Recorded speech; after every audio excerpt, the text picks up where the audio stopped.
Hello everyone, this is Kohli and welcome to learning order. আজকের সেশনে আমরা আরও একটা কম্প্রিহেনশন প্র্যাকটিস করব। তোমরা সেশনটি শেষ পর্যন্ত দেখতে থাকো। অবশ্যই এই প্রত্যেকটা সেশন কিন্তু তোমাদের এক্সামের জন্য ডেফিনেটলি হেল্পফুল হবে। দেখো, অনেকেই এবারে বলবে যারা আমরা স্টেটের জন্য প্রিপারেশন নিচ্ছি, মানে ধরো সেটা ডাব্লিউবিপি হতে পারে, কেপি বা ডাব্লিউবিসিএস প্রি, ডাব্লিউবিপিএসসির এক্সাম। তো সেক্ষেত্রে কি ধরো, সেক্ষেত্রে কিন্তু ডিরেক্টলি কম্প্রিহেনশন আমাদের এক্সামে আসে না। তাহলে কি আমাদের কম্প্রিহেনশন ক্লাসটা করার প্রয়োজন নেই? আমি ডেফিনেটলি তোমাদের সাজেস্ট করব অবশ্যই তোমরা কম্প্রিহেনশনের ক্লাসগুলোও অ্যাটেন্ড করো। দেখো, যদি প্রত্যেক দিন আমরা 10 মিনিটস অনলি ইনভেস্ট করি ইংলিশ ভোকাবের জন্য বা ইংলিশ প্র্যাকটিস করার জন্য, এমন কিছু হবে না। কিন্তু at the end of the 1 month 2 month তোমরা কিন্তু ইংলিশ পড়ার একটা ভালো মতো হ্যাবিট দেখবে বিল্ড আপ হয়ে গেছে নিজেদের মধ্যে। তো তার জন্য আমি বলবো ডেফিনেটলি কম্প্রিহেনশনটা করো। কারণ এটা দেখো, তোমাদের ইংলিশ সেন্টেন্স, ইংলিশ ওয়ার্ডসগুলোর সাথে পরিচিতি ঘটবে। অনেকেরই ভীতি থাকে আমরা ইংলিশ পড়তেই পারি না, আমাদের ইংলিশ দেখলেই ভয় লাগে। তো সেই ভীতিটাও কিন্তু কেটে যাবে যদি রেগুলার বেসিসে কনসিস্টেন্টলি তোমরা সকালে যে মর্নিংয়ে ক্লাসগুলো আসছে সকাল 7টায় তোমরা অ্যাটেন্ড করতে থাকো। বেশিক্ষণের লং ক্লাস নয়, অনলি 10 মিনিটস 10-15 মিনিটসের ক্লাস একটা করে করতেই পারো। এটা কিন্তু এমন কিছু ডিফিকাল্ট ব্যাপার নয়। খাতা পেন নিয়ে চাইলে বসতেও পারো, না চাইলে খাতা পেন নিয়ে না বসে তোমরা কিন্তু যখন আমরা সিনোনিম অ্যান্টোনিমের ক্লাস করছি বা যখন আমরা ইডিয়াম ফ্রেজের ক্লাস করছি বা কম্প্রিহেনশনের ক্লাস করছি, নিজেদের যে জানা জিনিসগুলো সেগুলো তোমরা খাতা পেনেও লিখে রিভিশন করতে পারো। আর যদি সেটা না মনে হয়, অনলি মোবাইলটা হাতে নিয়েও তোমরা কিন্তু ক্লাসগুলো করতে পারো। আমি বলবো যদি তোমরা খাতা পেনে নোট না করছো, সেক্ষেত্রে তোমরা কিন্তু ওই যে ধরো সিনোনিমে একটা বলছি, তার বাকি সিনোনিম কয়েকটা জানা আছে বা ওয়ার্ডের মানেটা তোমার জানা আছে, চটপট করে তোমরা টাইপ করো। ওটাও কিন্তু তোমাদের ওয়ান কাইন্ড অফ রিভিশন, ঠিক আছে? এটাও কিন্তু তোমাদের ভালোভাবে ওয়ার্ডসগুলো মনে রাখতে হেল্প করবে। তো দেখো, এইভাবে তোমরা করতে থাকো যেভাবে আমি বলছি, ডেফিনেটলি তোমরা রেজাল্ট পাবে। 1 মাস 2 মাস তোমরা রেগুলার বেসিসে ক্লাসগুলো কাভার করো, ক্লাসগুলো অ্যাটেন্ড করো, তোমাদের কিন্তু অনেক হেল্প হবে। দেরি না করে আজকে সেশন শুরু করব। আর যাদের এমটিএস এক্সাম রয়েছে, আমরা সবাই জানি ডেট দিয়ে দিয়েছে, MTS exam is just around the corner. So আমরা এই ক্লাসগুলো কিন্তু ডেফিনেটলি অ্যাটেন্ড করব। দেখো, প্র্যাকটিস সেট যত আমরা বেশি করব তত সেটা কিন্তু আমাদের এক্সামে গিয়ে হেল্প করবে। কারণ আমরা প্রত্যেকেই জানি the more you practice the better you become. So দেরি না করে শুরু করা যাক আজকের সেশন। আর সেশন স্টার্ট করার আগে বলবো, যদি তোমাদের ভালো লাগে, ক্লাসগুলো হেল্পফুল বলে মনে হয়, অবশ্যই একটা লাইক করবে, তোমাদের ফ্রেন্ডসদের সাথে শেয়ার করবে এবং কমেন্ট সেকশনে তোমাদের মতামত জানিও যে তোমাদের কীরকম লাগছে ক্লাসগুলো। চ্যানেল নতুন, তোমাদের সাপোর্ট প্রয়োজন। তোমরা অবশ্যই চ্যানেল সাবস্ক্রাইব করে তোমাদের ফ্রেন্ডসদের সাথে বেশি করে শেয়ার করো। এটুকুই, এটা আমাকে ডেফিনেটলি ইন্সপায়ার করবে তোমাদের জন্য আরও সাজেস্টিভ অ্যান্ড সিলেক্টিভ ভালো কন্টেন্ট রেডি করার জন্য। তো চলো, আজকের সেশনে আমরা শুরু করছি। কম্প্রিহেনশন পড়ার আগে আমি তোমাদের দেখো একটা কথা বলবো, কিভাবে একটা স্ট্র্যাটেজিক্যালি আমরা কম্প্রিহেনশনটা সলভ করব সেটা আমি তোমাদের বলবো। দেখো, একদম প্রত্যেকটা সেন্টেন্স পড়বো, একটা করে সেন্টেন্স পড়বো, আর বাংলায় সহজভাবে আমরা মানেটা বুঝে নেওয়ার চেষ্টা করব।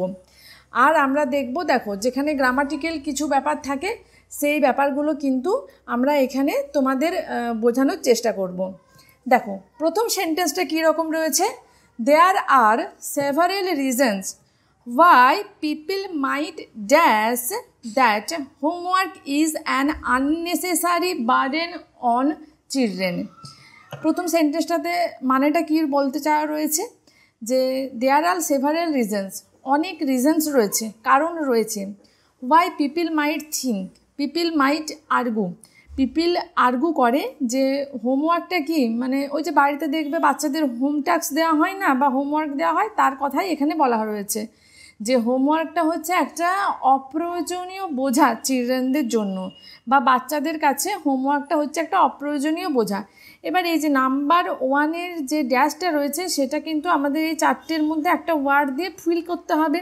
তো এখানে কোন ওয়ার্ডটা নেব? দেখো, এখানে আমরা কয়েকটা গ্রামাটিক্যাল ট্রিককে ডেফিনেটলি এখানে ব্যবহার করতে পারবো। সেই গ্রামাটিক্যাল ট্রিকগুলো কিন্তু আমি তোমাদের বলে বলে যাব, তোমরা মন দিয়ে ক্লাসটা কিন্তু শোনো। দেখো, আমরা জানি কি আমাদের ইংলিশে 13টা মোডাল আছে। ওকে, 13টা মোডাল মানে আমরা জানি shall, should, can, could, may, might, must, ought to, use to, ঠিক আছে। এবং এই 13টা মোডাল আমরা যখন পাই তারপর আমরা কিন্তু অলওয়েজ V1 ব্যবহার করি। V1 মানে কি base form of the verb, ঠিক আছে। তাও আমি তোমাদের একটু বুঝিয়ে দিই, যেরকম গো, ওয়েন্ট অ্যান্ড গন, ঠিক আছে। তাহলে এই যে গো এটা হচ্ছে V1, ওয়েনটা হচ্ছে V2 আর গনটা হচ্ছে V3। তাহলে গোটা হচ্ছে অর্থাৎ ভার্বের যে প্রথম ফর্মটা বা যে বেস ফর্মটা সেটাকে আমরা V1 বলি। তো দেখো, গ্রামাটিক্যালি এটা আমরা সবসময় মাথায় রাখবো যে মোডাল যদি আমরা পাই তাহলে মোডালের পর অলওয়েজ আমরা V1 দেব, আর অন্য কিচ্ছু দেব না, জাস্ট V1, ঠিক আছে। তাহলে এখানে দেখো মাইট পেয়েছি, মাইটটা তো মোডাল। তাহলে এখানে 4টে অপশানে কখনো কখনো এমন হতেই পারে যে এক্সামে ধরো আমরা কম্প্রিহেনশনটা মানেটা উদ্ধার করতে পারছি না, সেক্ষেত্রে আমরা কি ছেড়ে আসব? সেক্ষেত্রে আমরা গ্রামাটিক্যাল যে ট্রিকগুলো সেইগুলো কাজে লাগিয়ে দেখব সলভ করতে পারছি নাকি। যেরকম আমরা জানি মোডাল পাওয়া মানেই তারপর V1 দেব। এবার এখানে পেয়েছি কি মাইট, তাহলে মাইটের পর কোন V1, মাইটের পর 4টে অপশানের মধ্যে আমরা দেখব কোনটা V1 আছে। বি আর্গুজ, এটা V1 নয়। Have argue, have plus verb রয়েছে, V1 নয়। আর্গুসটাও কিন্তু V1 নয়, ঠিক আছে। V1 মানে জাস্ট বেস ফর্ম বলেছি আমি। তাহলে দেখো এখানে কিন্তু এই যে অপশান 4-এ যেটা রয়েছে সেটাই কিন্তু একমাত্র অপশান রয়েছে V1-এ। তাহলে দেখো এখানে না হয় মানেটা বোঝা যাচ্ছে যে অনেক রিজন রয়েছে যার জন্য পিপলরা তর্ক করে যে হোমওয়ার্কটা হচ্ছে যে একটা অপ্রয়োজনীয় বোঝা চিলড্রেনদের কাছে। তাহলে এখানে কিন্তু আর্গু পেলাম, ঠিক আছে। তো এখানে আমরা কি দেব, এখানে আমরা V1 যেহেতু নেব তাই এখানে আমরা কিন্তু অপশান 4টাকেই নেব। এখানে আমরা মানেটা বুঝতে পারছি, কিন্তু আমরা এবার 4টের মধ্যে কোনটাকে নেব সেটা কিন্তু ইজিলি আমরা কিভাবে সিলেক্ট করছি। দেখো, গ্রামাটিক্যাল যে আমাদের রুলটা রয়েছে সেটাকে মাথাতে আমরা চিন্তা করে বা কাজে লাগিয়ে সেটাকে আমরা সিলেক্ট করতে পারলাম ইজিলি। আমরা জানি মোডালের পর V1, তাহলে মাইট মানে মোডাল পেয়ে গেছি, তারপর 4টের মধ্যে কোনটা V1 রয়েছে দেখে নিলাম, ইজিলি আমরা জাস্ট অ্যান্সারটা করে বেরিয়ে যেতে পারবো, ঠিক আছে। দেখো নেক্সট কি রয়েছে, নেক্সট সেন্টেন্স রয়েছে, firstly there is evidence to support the idea that homework does nothing to improve educational outcomes। কি রয়েছে, ফার্স্টলি প্রথমত দেয়ার ইজ এভিডেন্স। এভিডেন্স মানে কি, এভিডেন্স মানে হলো প্রুফ বা প্রমাণ, ঠিক আছে। টু সাপোর্ট দ্য আইডিয়া, কোন আইডিয়াটাকে, প্রথম লাইনে আমরা যে আইডিয়াটার কথা বলে এলাম যে হোমওয়ার্কটা হচ্ছে অপ্রয়োজনীয় বোঝা, তো ওই আইডিয়াটাকে সাপোর্ট করার জন্য অনেক প্রমাণ রয়েছে। কি, যে homework dash nothing to improve educational outcome. তো শিক্ষাক্ষেত্রে হোমওয়ার্কের কোনো গুরুত্ব নেই। তাহলে homework does nothing, homework does nothing. দেখো হোমওয়ার্কটা কি, হোমওয়ার্ক কিছুই করে না, তাহলে হোমওয়ার্ক ডাজ নাথিং। এবার এখানে তোমরা বলবে যে উইল, ডাজ, হ্যাজ, ডু আর ডু, এই 3টে না হয়ে কেন ডাজটাকে নিলাম। গ্রামাটিক্যালি কিন্তু আমাদের এই জিনিসগুলো যদি আমরা একটু বুঝে নিই তাহলে কিন্তু এটা আমাদের অনেক ইজি হয়ে যাবে। দেখো, উইল বা স্যালের পরে আমরা কখনো V5 ব্যবহার করতে পারি না। এবার দেখো V1, V2, V4, V5 কি, 1 মিনিটে আমরা জাস্ট একটু জেনে নেব। V1 go, V2 past form of the verb that is went, V3 কে, V3 হচ্ছে গন, আর V4 কে বলো তো গোয়িং, মানে ভার্ব প্লাস আইএনজি গোয়িং। আর V5 মানে কি, যখন সিঙ্গুলার সাবজেক্ট থাকে তখন ভার্বের সাথে আমরা এস বা ইএস যোগ করি, ঠিক আছে। তাহলে সেটাকে আমরা বলি কি, সেটাকে আমরা বলি V5। তো উইল বা স্যালের পরে কখনো আমরা V5 ব্যবহার করতে পারি না। তাহলে প্রথম অপশানটাকে আমরা বাদ দিয়ে দিলাম, ঠিক আছে। হ্যাজের পর হ্যাজ প্লাস ডু, হ্যাজের পর তো সবসময় আমরা V3 ব্যবহার করি, ঠিক আছে, মনে রাখবে। হ্যাভ, হ্যাজ আর হ্যাড, তারপর অলওয়েজ আমরা V3 ইউজ করি, ঠিক আছে। তাহলে এখানে আমরা হ্যাজ প্লাস ডু বাদ দিয়ে দিলাম, এখানে শুধু ডু রয়েছে। কিন্তু হোমওয়ার্কটা কি, হোমওয়ার্কটা হচ্ছে যে সিঙ্গুলার সাবজেক্ট। হোমওয়ার্ক কী বলো তো, হোমওয়ার্ক হলো সিঙ্গুলার সাবজেক্ট। তাই হোমওয়ার্ক যেহেতু সিঙ্গুলার সাবজেক্ট, তারপর আমরা কি দেব, সিঙ্গুলার ভার্ব। সিঙ্গুলার ভার্ব মানে আমি একটু আগে কি বললাম, সিঙ্গুলার ভার্ব মানে ভার্বের সাথে এস বা ইয়েস যোগ হবে। তাহলে হোমওয়ার্কের পর যদি আমাদের ভার্বটা ডু দিত, does. Homework does nothing to improve educational outcome. আশা করছি তোমরা বুঝতে পেরেছো সকলে এই সেন্টেন্সটা। 3 নম্বর সেন্টেন্স কি রয়েছে, countries such as Finland where school children are not given homework। তো ফিনল্যান্ডের মতো কান্ট্রিতে কি স্কুল চিলড্রেনদের হোমওয়ার্ক দেওয়া হয় না। Regularly top international educational league tables and out perform Nations where setting homework is a norm. কি বলছে, আউট পারফর্ম নেশনসের কাছে কি হোমওয়ার্কটা রেগুলার দেওয়াটা এটা হচ্ছে একটা নর্ম। আমরাও কিন্তু দেখবে আমাদের এখানে সব যে স্কুলে বাচ্চাদের স্কুলও রয়েছে সেখানেও কিন্তু দেখবে এটা একটা রীতি চলেই আসছে যে বাচ্চাদের হোম টাস্ক দেওয়া হয়, সেটা পরদিনকে বাড়িতে করে নিয়ে যেতে হয়। দেখো এবার কি বলার হচ্ছে, secondly many parents would agri.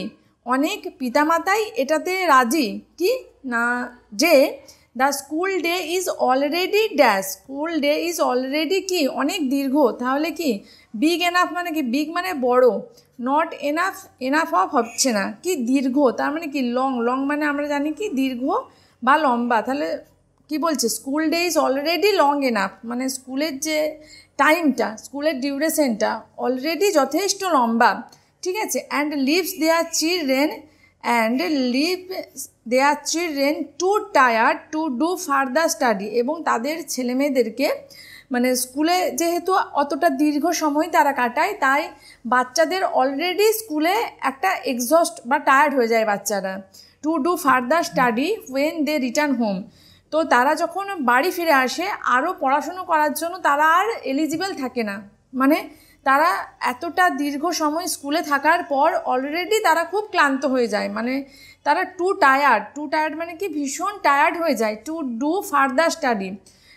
Further study when they return home, যখন তারা বাড়ি ফেরে আরও পড়াশুনো করার জন্য তারা খুবই ক্লান্ত হয়ে যায়, মানে তারা আর পারে না আর পড়াশুনো করতে, ঠিক আছে। দেখো 4 নম্বর ড্যাশটাতে আমরা কি ইউজ করব, ফাইনালি। এখানে কি রয়েছে, সিমিলারলি, নর্মালি, ফাইনালি, ইউজুয়ালি। তো বলছে ফাইনালি শেষ পর্যন্ত, ইট ইজ রেকগনাইজড, শেষ পর্যন্ত এটা রেকগনাইজড হয়েছে বা এটা মান্যতা পেয়েছে, that play time is just as dash. Play টাইমটা কি, play time is just as dash as study time from the perspective of brain development. তো ফাইনালি মানে লাস্টে গিয়ে এটা মান্যতা পেয়েছে যে প্লে টাইমটা মানে বাচ্চাদের ব্রেন ডেভেলপমেন্টের জন্য খেলাধুলার যে টাইমটা সেটাও কিন্তু স্টাডি টাইম, পড়াশুনোর যে টাইমটা সেটার সাথে সমান গুরুত্বপূর্ণ বা সমানভাবে উপযোগী, ঠিক আছে। তাহলে এখানে কোনটা হবে, সুন, বেনিফিশিয়াল, ব্যাড আর কনফিডেন্সিয়াল। সুন মানে শীঘ্র, হচ্ছে না। বেনিফিশিয়াল মানে কি উপকারী বা উপযোগী, ঠিক আছে। ব্যাড মানে তো খারাপ, কনফিডেন্সিয়াল মানে গোপন।